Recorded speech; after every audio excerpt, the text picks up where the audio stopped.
ಆತ್ಮೀಯ ವಿದ್ಯಾರ್ಥಿಗಳೇ, 9ನೇ ತರಗತಿಯ ಅರ್ಥಶಾಸ್ತ್ರದ ಮೊದಲನೆಯ ಪಾಠ ನೈಸರ್ಗಿಕ ಸಂಪನ್ಮೂಲಗಳು.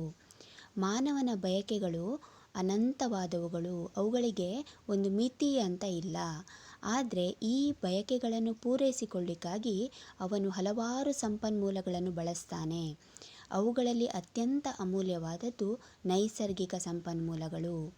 ನೈಸರ್ಗಿಕ ಸಂಪನ್ಮೂಲಗಳು ನಿಸರ್ಗದ ಕೊಡುಗೆಗಳು, ಅಂದರೆ ಪ್ರಕೃತಿಯಿಂದ ನಮಗೆ ಸಿಗುವಂಥವುಗಳು.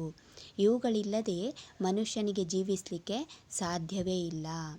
ಅಂತಹ ಸಂಪನ್ಮೂಲಗಳು ಯಾವುದು ಅಂದರೆ ಸೂರ್ಯನ ಬೆಳಕು, ನೀರು, ವಾಯು, ಅರಣ್ಯಗಳು,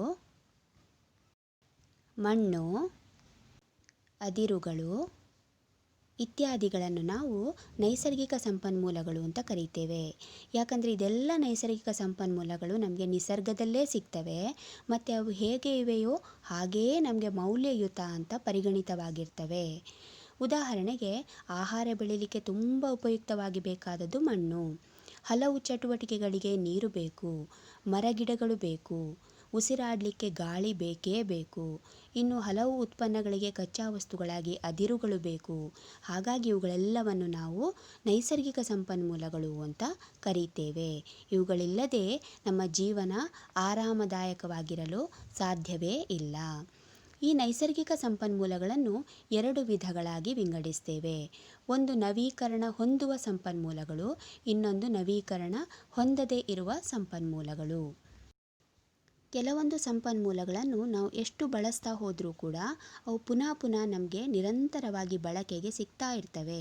ಅಂಥವುಗಳನ್ನು ನಾವು ನವೀಕರಣಗೊಳ್ಳುವ ಅಥವಾ ಮುಗಿದು ಹೋಗದ ಅಥವಾ ಪುನರುತ್ಪತ್ತಿ ಹೊಂದುವ ಸಂಪನ್ಮೂಲಗಳು ಅಂತ ಕರೀತೇವೆ. ಉದಾಹರಣೆಗೆ ನೀರು, ಭೂಮಿ, ಅರಣ್ಯ, ಗಾಳಿ, ಸೂರ್ಯನ ಶಾಖ, ಮೀನುಗಳು ಇತ್ಯಾದಿಗಳನ್ನು ಮುಗಿಯದ ಸಂಪನ್ಮೂಲಗಳು ಅಂತ ಹೇಳ್ತೇವೆ. ಇನ್ನು ಕೆಲವೊಂದು ಸಂಪನ್ಮೂಲಗಳು ನಾವು ಬಳಸಿದಂತೆ ಕ್ರಮೇಣವಾಗಿ ಕಡಿಮೆಯಾಗ್ತವೆ, ಅಂತಿಮವಾಗಿ ಖಾಲಿಯಾಗ್ತವೆ ಅಥವಾ ಬರಿದಾಗುವ ಲಕ್ಷಣವನ್ನು ಹೊಂದಿವೆ. ಅವುಗಳನ್ನು ಪುನಃ ಸೃಷ್ಟಿಸಲಿಕ್ಕೆ ನಮ್ಮಿಂದ ಸಾಧ್ಯವಿಲ್ಲ. ಅಂತಹ ಸಂಪನ್ಮೂಲಗಳನ್ನು ನಾವು ಮುಗಿದು ಹೋಗುವ ಸಂಪನ್ಮೂಲಗಳು ಅಂತ ಹೇಳ್ತೇವೆ. ಉದಾಹರಣೆಗೆ ಪೆಟ್ರೋಲಿಯಂ, ನೀವು ಚಿತ್ರದಲ್ಲಿ ನೋಡ್ತಿದ್ದೀರಿ.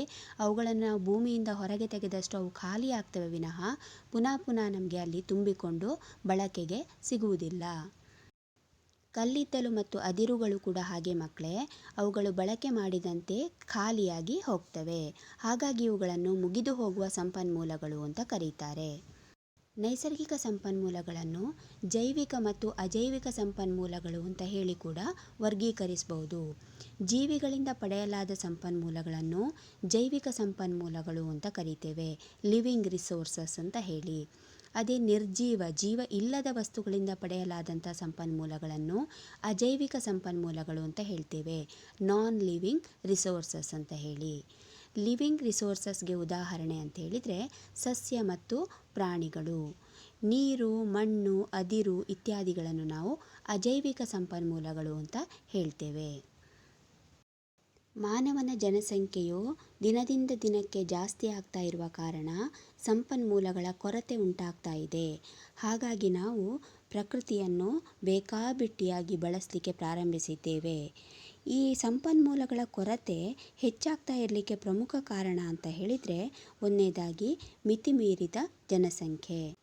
ಹೆಚ್ಚುತ್ತಿರುವ ಜನಸಂಖ್ಯೆಗೆ ಆಹಾರ ಮತ್ತು ವಸತಿ ಕೂಡ ಜಾಸ್ತಿ ಬೇಕಾಗ್ತದೆ.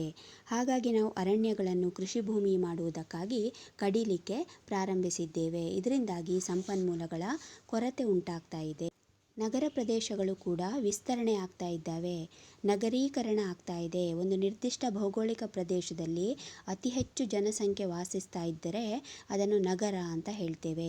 ಈ ನಗರಗಳಿಂದ ಏನಾಗ್ತದೆ ಅಂದರೆ ಸಂಪನ್ಮೂಲಗಳು ಹೆಚ್ಚು ಬಳಕೆಯಾಗ್ತದೆ ಮತ್ತು ತ್ಯಾಜ್ಯಗಳು ಅಂದರೆ ಕಸದ ಉತ್ಪಾದನೆ ಜಾಸ್ತಿ ಆಗ್ತಾ ಹೋಗ್ತದೆ. ಇದರಿಂದಾಗಿ ಕೂಡ ಸಂಪನ್ಮೂಲಗಳ ಕೊರತೆ ಉಂಟಾಗ್ತದೆ. ಹೆಚ್ಚುತ್ತಿರುವ ಜನಸಂಖ್ಯೆಗೆ ಹೆಚ್ಚು ಕೆಲಸ ಬೇಕಾಗ್ತದೆ. ಇದರಿಂದಾಗಿ ಉದ್ಯೋಗಗಳ ಸಂಖ್ಯೆ, ಉದ್ಯಮಗಳ ಸಂಖ್ಯೆ ಜಾಸ್ತಿ ಆಗ್ತಾ ಇದೆ. ಇದರಿಂದಾಗಿ ಏನಾಗ್ತಾ ಇದೆ ಅಂದರೆ ವಾಯು ಮಾಲಿನ್ಯ ಉಂಟಾಗ್ತಾ ಇದೆ. ಪರಿಸರಕ್ಕೆ ಇಂಗಾಲದ ಡೈಆಕ್ಸೈಡ್, ಹೈಡ್ರೋಜನ್ ಸಲ್ಫೈಡ್, ಮಸಿ, ಧೂಳು ಇತ್ಯಾದಿಗಳು ಪ್ರವೇಶಿಸಿ ವಾಯುಮಂಡಲವನ್ನು ಮಲಿನಗೊಳಿಸ್ತಾ ಇದ್ದಾವೆ. ಇದರಿಂದ ವಾಯು ಮಾಲಿನ್ಯವು ಹೆಚ್ಚಾಗ್ತಾ ಇದೆ. ಹೆಚ್ಚು ಹೆಚ್ಚು ತ್ಯಾಜ್ಯಗಳನ್ನು ಮತ್ತು ಕಸಗಳನ್ನು ನಾವು ಬಯಲಿಗೆ, ಶುದ್ಧವಾದ ನೀರಿಗೆ ಬಿಡ್ತಾ ಇದ್ದೇವೆ. ಇದರಿಂದಾಗಿ ಜಲಮಾಲಿನ್ಯ ಉಂಟಾಗ್ತಾ ಇದೆ. ಸಂಪನ್ಮೂಲಗಳ ಕೊರತೆಯನ್ನು ನಾವು ನಿವಾರಿಸಬೇಕು ಅಂತ ಹೇಳಿದರೆ, ಮುಗಿದು ಹೋಗದ ಸಂಪನ್ಮೂಲಗಳನ್ನು ನಾವು ಹೆಚ್ಚು ಹೆಚ್ಚು ಬಳಸಬೇಕಾಗ್ತದೆ. ಉದಾಹರಣೆಗೆ ಗಾಳಿ ಶಕ್ತಿಯನ್ನು ಬಳಸ್ಬೋದು, ಸೋಲಾರನ್ನು ಬಳಸ್ಬೋದು. ಈ ಮೂಲಕವಾಗಿ ನಾವು ಸಂಪನ್ಮೂಲಗಳ ಕೊರತೆಯನ್ನು ಹೆಚ್ಚಿನ ಪ್ರಮಾಣದಲ್ಲಿ ನಿವಾರಿಸ್ಬೋದು. ಜೊತೆಗೆ ಸಂಪನ್ಮೂಲಗಳ ಬಳಕೆಯ ದಕ್ಷತೆಯನ್ನು ಕೂಡ ಜಾಸ್ತಿ ಮಾಡಬೇಕು. ಅಷ್ಟೇ ಅಲ್ಲ, ಸಂಪನ್ಮೂಲಗಳ ಅಪಬಳಕೆಯನ್ನು ಕೂಡ ತಪ್ಪಿಸಬೇಕು. ಹೀಗಾಗಿ ಸಂಪನ್ಮೂಲಗಳನ್ನು ನಾವು ಸಂರಕ್ಷಣೆ ಮಾಡಬೇಕಾಗಿದೆ. ಅಂದರೆ ಅವುಗಳ ಅಪಬಳಕೆಯನ್ನು ಕಡಿಮೆ ಮಾಡಿ ಅವುಗಳ ನ್ಯಾಯೋಚಿತ ಬಳಕೆಯನ್ನು ಪ್ರೋತ್ಸಾಹಿಸಿ ಪರಿಸರ ಮತ್ತು ಸಂಪನ್ಮೂಲಗಳ ಬಳಕೆಗಳ ನಡುವೆ ಸಮತೋಲನವನ್ನು ಕಾಯ್ದುಕೊಳ್ಳುವುದನ್ನು ನಾವು ಸಂಪನ್ಮೂಲಗಳ ಸಂರಕ್ಷಣೆ ಅಂತ ಹೇಳ್ತೇವೆ. ಈ ಸಂಪನ್ಮೂಲಗಳ ಸಂರಕ್ಷಣೆಗೆ ನಾವು ಸುಲಭವಾದ 4Rಗಳ ತಂತ್ರಗಳನ್ನು ಬಳಸಬಹುದು. ಏನಿದು 4R ಅಂತ ಹೇಳಿದರೆ, ಸಂಪನ್ಮೂಲಗಳ ಬಳಕೆಯನ್ನು ಕಡಿಮೆ ಮಾಡುವುದು ರೆಡ್ಯೂಸ್, ಇನ್ನು ಸಂಪನ್ಮೂಲಗಳ ಮರುಬಳಕೆ ಮಾಡುವುದು ರೀಯೂಸ್, ಸಂಪನ್ಮೂಲಗಳನ್ನು ಪುನರ್ಭರ್ತಿ ಮಾಡುವುದು ರೀಚಾರ್ಜ್ ಮತ್ತು ಪುನರುಜ್ಜೀವನಗೊಳಿಸುವುದು ರೀಜನರೇಟ್. 4ನೇದು ಸಂಶೋಧನೆ ಮಾಡುವಂಥದ್ದನ್ನು ರಿಸರ್ಚ್ ಅಂತ ಹೇಳ್ತೇವೆ. Reduce, reuse, recharge and regenerate ಮತ್ತು ರಿಸರ್ಚ್, ಈ 4Rಗಳನ್ನು ನಾವು ಮನೆಗಳಲ್ಲಿ ಮತ್ತು ಶಾಲೆಗಳಲ್ಲಿ ಅಳವಡಿಸಿಕೊಳ್ಳಬಹುದು. ಮಾನವ ಜನಾಂಗ ಭೂಮಿಯ ಪರಿಸರದ ಮೇಲೆ ಹಾಕ್ತಾ ಇರುವ ಒತ್ತಡದ ಪ್ರಮಾಣ ಎಷ್ಟು ಅಂತ ಗೊತ್ತಿದೆಯಾ ಮಕ್ಕಳೇ? ಅದನ್ನು ಅಳಿಲಿಕ್ಕೆ ಯಾವುದಾದ್ರೂ ಸಾಧನ ಇದೆಯಾ? ವರ್ಲ್ಡ್ ವೈಲ್ಡ್ ಲೈಫ್ ಫಂಡ್ ಅನ್ನುವ ಸಂಸ್ಥೆಯವರು ಜೀವ ಪರಿಸರದ ಹೆಜ್ಜೆಗುರುತು ಅನ್ನುವ ಒಂದು ಸಾಧನವನ್ನು ಸಿದ್ಧಪಡಿಸಿದ್ದಾರೆ. ಸದ್ಯದ ತಾಂತ್ರಿಕತೆಯನ್ನು ಬಳಸ್ತಾ ಒಬ್ಬ ವ್ಯಕ್ತಿ ಪೃಥ್ವಿಯ ಎಷ್ಟು ಭೌತಿಕ ಪ್ರದೇಶವನ್ನು ಬಳಸಿ ಜೀವಿಸ್ತಾ ಇದ್ದಾನೆ ಅನ್ನುವುದನ್ನು ಸೂಚಿಸುವ ಸಾಧನವನ್ನು ಜೀವ ಪರಿಸರದ ಹೆಜ್ಜೆಗುರುತು ಅಂತ ಹೇಳ್ತೇವೆ. ನಮಗೆ ಆಶ್ಚರ್ಯ ಆಗ್ಬೋದು ಮಕ್ಕಳೇ, ನಾವು 2010ರ ಒಂದು ಗಣತಿಯನ್ನು ನೋಡಿದರೆ ಪೃಥ್ವಿ ನೀಡಬಹುದಾದ ಸಂಪನ್ಮೂಲಗಳಿಗಿಂತ 50% ಹೆಚ್ಚಿನ ಪ್ರಮಾಣದ ಸಂಪನ್ಮೂಲವನ್ನು, ಅಂದರೆ 1.5 ಪೃಥ್ವಿಯನ್ನು ನಾವು ಬಳಸ್ತಾ ಇದ್ದೇವಂತೆ. 1.5 ಪೃಥ್ವಿಯಷ್ಟು ಸಂಪನ್ಮೂಲಗಳನ್ನು ನಾವು ಬಳಸ್ತಾ ಇದ್ದೇವೆ. ಇದೇ ರೀತಿ ಮುಂದುವರೆದ್ರೆ ಕೆಲವೇ ದಶಕಗಳಲ್ಲಿ ಪೃಥ್ವಿಯ ಮರುಸೃಷ್ಟಿ ಸಾಮರ್ಥ್ಯವನ್ನು ಮೀರಿಸಿ ನಾವು ಸಂಪನ್ಮೂಲಗಳನ್ನು ಬಳಕೆ ಮಾಡ್ತೇವೆ. ನಮ್ಮ ಜೀವನ ನಡೆಸಲಿಕ್ಕೆ ನಮಗೆ 5 ಭೂಮಿಗಳಷ್ಟು ಸಂಪನ್ಮೂಲ ಬೇಕಾಗ್ಬೋದೋ ಏನೋ. ಈ ರೀತಿ ನಮ್ಮ ಸಮಸ್ಯೆಗಳು ಜಾಸ್ತಿ ಆಗ್ತಾ ಹೋಗ್ತವೆ. ಹಾಗಾದರೆ ಜೀವ ಪರಿಸರದ ಹೆಜ್ಜೆಗುರುತನ್ನು ಕಡಿಮೆ ಮಾಡಲಿಕ್ಕೆ ನಾವು ಏನು ಮಾಡಬಹುದು? ಸಾವಯವ ಅಥವಾ ಸ್ಥಳೀಯವಾಗಿ ಬೆಳೆದ ಆಹಾರವನ್ನೇ ನಾವು ಖರೀದಿಸಬೇಕು. ನಮ್ಮದೇ ಆದಂತಹ ಒಂದು ಸಣ್ಣ ಕೈತೋಟವನ್ನು ಕೂಡ ನಾವು ಬೆಳೆಸಬಹುದು. ಅಂಗಡಿಗಳಿಗೆ ಹೋಗುವಾಗ ನಮ್ಮದೇ ಆದಂತಹ ಕೈ ಚೀಲಗಳನ್ನು, ಅದರಲ್ಲೂ ಕೂಡ ಬಟ್ಟೆಯ ಚೀಲಗಳನ್ನು ತೆಗೆದುಕೊಂಡು ಹೋಗಬೇಕು. ಆದಷ್ಟು ಕಡಿಮೆ ಪ್ರಮಾಣದಲ್ಲಿ ಸಂಸ್ಕರಿಸಿದ ಆಹಾರವನ್ನು ಬಳಸಬೇಕು. ಹಣ್ಣಿನ ರಸದ ಪೊಟ್ಟಣವನ್ನು ತೆಗೆದುಕೊಳ್ಳುವ ಬದಲು ಹಣ್ಣನ್ನೇ ಖರೀದಿಸಿ ನಾವು ತಿನ್ನಬೇಕು. ಹೊರಗಿನಿಂದ ಆಹಾರ ತರಿಸಿಕೊಳ್ಳುವುದಕ್ಕಿಂತ ಮನೆಯಲ್ಲೇ ಆಹಾರವನ್ನು ತಯಾರಿಸಿ ಬಳಸಬೇಕು. ಇನ್ನು ಬಳಕೆ ಮುಗಿದ ನಂತರ ಎಲ್ಲ ವಿದ್ಯುತ್ ದೀಪಗಳನ್ನು ಆರಿಸಲೇಬೇಕು ಮಕ್ಕಳೇ. ನಾವೇನು ಮಾಡ್ತೇವೆ, ಒಂದು ಕೋಣೆಯಲ್ಲಿ ಆನ್ ಮಾಡಿ ಇಟ್ಟರೆ ಲೈಟನ್ನು, ಅದು ಇಡೀ ದಿನ ಆನ್ ಆಗೇ ಇರ್ತದೆ. ಅದನ್ನು ಆಫ್ ಮಾಡಬೇಕನ್ನುವಷ್ಟು ನಮಗೆ ಪ್ರಜ್ಞೆ ಇರುವುದಿಲ್ಲ. ಹಾಗೆ ಮಾಡಬಾರ್ದು ಮಕ್ಕಳೇ. ಬಳಕೆ ಆದ ಕೂಡಲೇ ನಾವು ವಿದ್ಯುತ್ ದೀಪಗಳನ್ನು ಆರಿಸಬೇಕು. ಅದು ಶಾಲೆಯಲ್ಲೇ ಆಗಿರ್ಬೋದು, ಮನೆಯಲ್ಲಿಯೇ ಆಗಿರ್ಬೋದು. ಇನ್ನು ರಾತ್ರಿ ಹೊತ್ತಿನಲ್ಲಿ ಏರ್ ಕಂಡೀಷ್ನರ್ ಮತ್ತು ಹೀಟರ್ಗಳು ಬೇಕಾದರೆ ಮಾತ್ರ ನಾವು ಬಳಸಬೇಕು. ಮನೆಯಿಂದ ಹೊರಗೆ ಬಂದರೆ ನಾವು ಉಲ್ಲಾಸಭರಿತರಾಗಿರ್ತೇವೆ ಮತ್ತು ಕಡಿಮೆ ಇಂಧನವನ್ನು ನಾವು ಬಳಸಿದಂತೆ ಆಗ್ತದೆ. ಶಾಲೆಗೆ ಆದಷ್ಟು ನಡೆದುಕೊಂಡು ಬರಬಹುದು ಅಥವಾ ಸೈಕಲ್ನಲ್ಲಿ ಕೂಡ ಬರಬಹುದು. ಅದೂ ಆಗುವುದಿಲ್ಲ ಅಂತ ಹೇಳಿದರೆ ಸಾರ್ವಜನಿಕ ಸಾರಿಗೆಯನ್ನು ಬಳಸಬಹುದು. ನಮ್ಮದೇ ಆದ ವೆಹಿಕಲನ್ನು ಬಳಸಿ ಬರುವುದಕ್ಕಿಂತಲೂ ಸಾರ್ವಜನಿಕ ಸಾರಿಗೆಯನ್ನು ಹೆಚ್ಚಾಗಿ ಬಳಕೆ ಮಾಡಬಹುದು.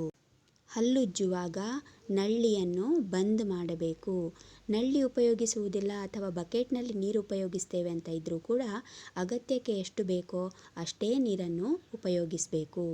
ಚರಂಡಿಗಳಲ್ಲಿ ವಿಷಕಾರಕ ವಸ್ತುಗಳನ್ನು ನಾವು ಸುರಿಬಾರದು. ಕಮೋಡ್ಗಳನ್ನು ಬಳಸುವುದಕ್ಕಿಂತ ಹೆಚ್ಚಾಗಿ ಭಾರತೀಯ ಮೂಲದ ಶೌಚಾಲಯಗಳನ್ನು ಬಳಸಬೇಕು. ಯಾಕಂದರೆ ಭಾರತೀಯ ಮೂಲದ ಶೌಚಾಲಯಗಳಿಗೆ ಕಡಿಮೆ ನೀರು ಸಾಕಾಗ್ತದೆ. ಅದೇ ಕಮೋಡ್ಗಳನ್ನು ಬಳಸಿದರೆ ಆ ಫ್ಲಶ್ ಟ್ಯಾಂಕಿನಲ್ಲಿ ಇರುವಷ್ಟು ನೀರು ಕೂಡ ಪೋಲಾಗಿ ಹೋಗ್ತದೆ. ಇನ್ನು ಆ ಕಮೋಡ್ಗಳನ್ನು ಬಳಸಲೇಬೇಕು ಅಂತ ಇದ್ದರೆ ಆ ಫ್ಲಶ್ ಟ್ಯಾಂಕಿನಲ್ಲಿ ಒಂದು ಇಟ್ಟಿಗೆಯನ್ನು ಇಟ್ಟು ನೀರನ್ನು ಉಳಿಸಬಹುದು. ವಾಷಿಂಗ್ ಮೆಷಿನ್ ಅಥವಾ ಬಟ್ಟೆ ತೊಳೆಯುವ ಯಂತ್ರಗಳನ್ನು ಬಳಸುವಾಗ ಫುಲ್ ಲೋಡ್ ಮಾಡಿ ಉಪಯೋಗಿಸಬೇಕು.